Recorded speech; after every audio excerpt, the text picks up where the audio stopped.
नमस्कार,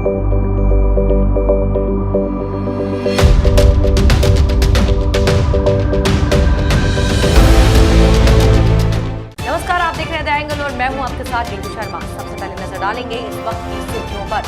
पाकिस्तानी पीएम इमरान खान को लगा बड़ा झटका। यूएई ने पाकिस्तान से आने वाली सभी उड़ानों को किया रद्द। मध्य प्रदेश में मंत्रिमंडल विस्तार को लेकर भाजपा में गवाया तेज। शिवराज सिंह चौहान आज करेंगे पीएम नरेंद्र मोदी से मुलाकात। जम्मू कश्मीर के अनंतनाग में सुरक्षा बलों ने ढेर किए 3 आतंकी। इस महीने हुआ 36 आतंकियों का सफाया।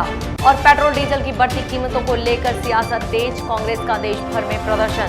कोरोना से बचाव के प्रति इमरान खान सरकार का लचर रवैया देखते हुए संयुक्त अरब अमीरात के जनरल सिविल एविएशन अथॉरिटी ने पाकिस्तान से आने वाली सभी उड़ानों को निलंबित करने की घोषणा की है। इनमें ट्रांजिट उड़ानें भी शामिल हैं। यूएई ने स्पष्ट कहा है कि नई उड़ानें तब तक शुरू नहीं की जाएंगी जब तक पाकिस्तान संयुक्त अरब अमीरात के रूट में आने वाले सभी पैसेंजरों के लिए कोविड-19 की जांच की व्यवस्था नहीं कर लेता है। यूएई ने कहा है कि यह एहतियातन उठाया गया कदम है ताकि लोगों की सेहत से खिलवाड़ न हो सके। जीसीएए ने कहा है कि इस फैसले से प्रभावित होने वाले सभी यात्री अपने अपने एयरलाइंस को सूचित करें और अपनी यात्रा की तारीख स्थगित करवा लें। यूएई प्रशासन के मुताबिक पाकिस्तान लगातार सुरक्षा नियमों और निर्देशों का उल्लंघन कर रहा है, जिनकी संक्रमण की गंभीरता को देखते हुए अनदेखी नहीं की जा सकती है। पाकिस्तान को यह तय करना होगा कि उसे उड़ानें जारी रखनी है तो कोविड टेस्ट अनिवार्य करना होगा। बता दें कि पाकिस्तान लगातार टेस्ट किट, पीपीई और दस्ताने जैसी भारी चीजों की कमी से जूझ रहा है। मध्य प्रदेश में मंत्रिमंडल विस्तार को लेकर भाजपा में कवायद तेज हो गई है। सीएम शिवराज सिंह चौहान आज प्रधानमंत्री नरेंद्र मोदी से भी मुलाकात करेंगे। बताया जा रहा है कि देर रात 2 बजे तक गृह मंत्री अमित शाह के निवास पर राज्य के मुख्यमंत्री शिवराज सिंह चौहान, प्रदेश अध्यक्ष वीडी शर्मा और संगठन महामंत्री सुहास भगत की बैठक चली। 3 घंटे तक चली इस बैठक में पहले सीएम शिवराज सिंह ने अमित शाह से व्यक्तिगत मुलाकात की। इसके बाद सुहास भगत और वीडी शर्मा को भी बुलाया गया। बैठक में मंत्रिमंडल के नामों पर विस्तार से चर्चा की गई। इसके पहले 3 नेताओं ने भाजपा अध्यक्ष जेपी नड्डा और केंद्रीय मंत्री नरेंद्र तोमर से भी मुलाकात की थी। सोमवार यानी आज भी सीएम शिवराज दिल्ली में रहेंगे। वे पीएम मोदी के अलावा कई भाजपा नेताओं से मुलाकात करेंगे। मध्य प्रदेश में शिवराज सिंह चौहान की सरकार जल्द मंत्रिमंडल विस्तार कर सकती है। मंत्रिमंडल विस्तार में भाजपा नेता ज्योतिरादित्य सिंधिया के गुट के 9 और नेताओं को मंत्री बनाया जा सकता है। संभावित नामों को लेकर प्रदेश स्तर पर सहमति बन गई है।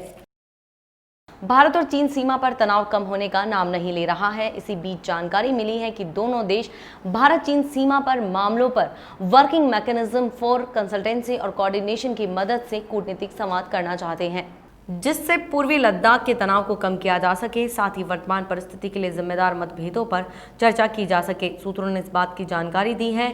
आधिकारिक सूत्रों ने बताया कि तनाव कम करने के लिए दोनों देशों के बीच बनी सहमति को लागू करने के लिए ये बातचीत नियमित आधार पर होगी। उन्होंने बताया कि अगले सप्ताह की शुरुआत में WMCC बैठक के एक और दौर को निर्धारित करने की कोशिश की जा रही है। सूत्रों ने बताया कि दोनों ही पक्षों ने माना है कि सीमा पर शांति और अमन स्थापित करने के लिए इस मैकेनिज्म का ज्यादा प्रयोग होना चाहिए। अभी तक इस मैकेनिज्म के जरिए दोनों पक्षों के बीच 15 बार मुलाकात हो चुकी है और सबसे नवीनतम बैठक का आयोजन पिछले सप्ताह किया गया था।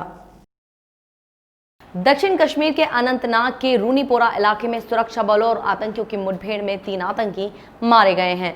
मारे गए आतंकियों के पास से एक AK-47 राइफल और 2 पिस्तौल बरामद की गई है। फिलहाल सर्च ऑपरेशन जारी है। बता दें कि इलाके में आतंकियों की मौजूदगी की सूचना पर SOG, सेना की 19 RR और CRPF ने तलाशी अभियान शुरू किया था।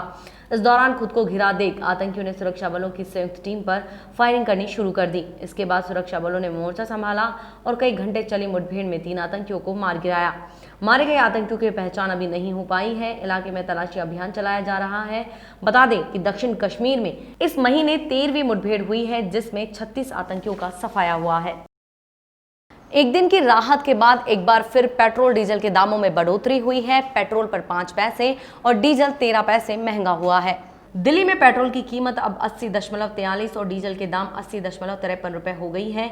देश में 21 दिन से पेट्रोलियम पदार्थों की कीमतों में बढ़ोतरी का चला आ रहा सिलसिला 22वें दिन यानी रविवार को थम गया था, लेकिन सोमवार को इसमें फिर बढ़ोतरी की गई।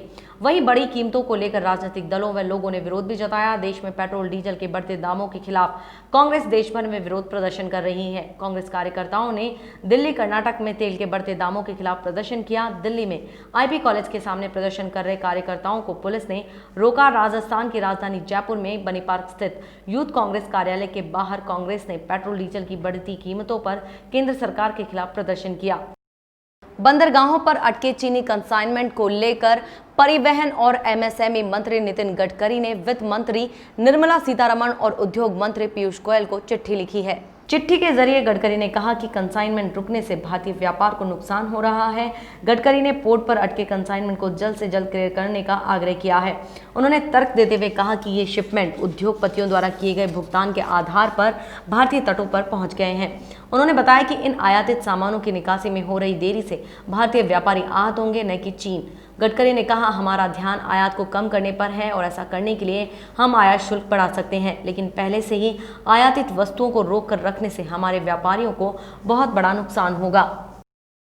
प्रदेश की अदालतों में आज से नियमित कामकाज शुरू हो गया है। करीब 100 दिन बाद राज्य की अदालतों में सुनवाई हो रही है। कोरोना के चलते प्रदेश की अदालतों में सुनवाई 22 मार्च से बंद थी। अदालतों का आज से समय भी परिवर्तन हो गया है। अब अदालतों में सुबह 10:30 से 4:30 बजे तक कामकाज होगा। इसके साथ ही प्रत्येक अदालत में सिर्फ 100 मुकदमों की सुनवाई होगी। मुख्य न्यायाधीश इंद्रजीत बहंती जयपुर पीठ में सुनवाई करेंगे। इस दौरान सोशल डिस्टेंसिंग रखना और मास्क पहनना अनिवार्य होगा। कोर्ट में वकीलों और आम आदमियों की 2 जगह स्क्रीनिंग की गई और वकीलों को एंट्री के लिए ई-पास जारी किए गए। देश में कोरोना वायरस के मामले लगातार बढ़ रहे हैं। पिछले 24 घंटों में 19,459 नए मामले सामने आए हैं और 380 लोगों की मौत हुई है। इसके बाद देश भर में कोरोना पॉजिटिव मामलों की कुल संख्या 5,48,318 हो गई है, जिनमें से 2,10,120 सक्रिय मामले हैं। 3,21,723 लोग ठीक हो चुके हैं या उन्हें अस्पताल से छुट्टी दे दी गई है और अब तक 16,475 लोगों की मौत हो चुकी है।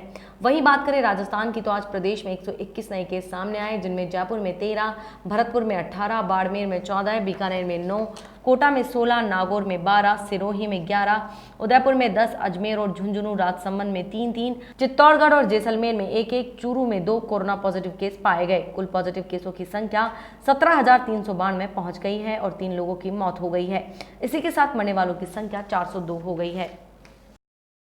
ये थी इस बुलेटिन की तमाम बड़ी खबरें। देखते रहिए द एंगल। नमस्कार।